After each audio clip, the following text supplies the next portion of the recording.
হচ্ছে আমরা পশ্চিমবাংলায় মিনিমাম ওয়েজ যেটা রুরাল এবং আরবান, গ্রামীণ এবং শহরের যে ১০০ দিনের কাজ বা যে মিনিমাম ওয়েজ যেটা, আমরা ৳৬০০ মিনিমাম ওয়েজের আইন আমরা পশ্চিমবঙ্গে যেটা আমরা কেরালায় করেছি, আমরা পশ্চিমবাংলায় করতে চাই। হুম, ৳৬০০ র কম মিনিমাম ওয়েজে কাউকে কাজ করানো যাবে না এবং সেখান থেকে বাড়বে সেটা বছর, বছর। ওকে। কিন্তু তার চেয়ে কম ক করা যাবে না।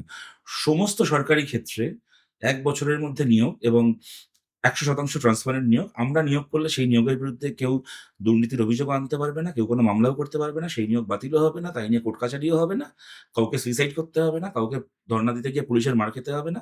ছেলেমেয়েরা যেরকম চাকরি পাওয়ার তারা চাকরি পাবে নিজের, নিজের যোগ্যতায়। আমাদের যেখানে, যেখানে আমাদের এমএলএরা জিতবেন, সিপিআইএম এর এমএলএরা যেখানে, যেখানে জিতবেন, একজন এমএলএর যে ৫ বছরের যে মোট টাকা তার এমপি ল্যাডে কাজ করার ৩ ভাগের ১ ভাগ টাকা অ্যালটেড হবে আলাদা করে মহিলাদের উন্নয়নের জন্য, মহিলাদের ডেভেলপমেন্টের জন্য বিভিন্ন প্রজেক্টে। মেয়েদের স্কুল তৈরি করা, কলেজ তৈরি করা, মেয়েদের জন্য নার্সিং হোম, ম্যাটারনিটি হোম তৈরি করা।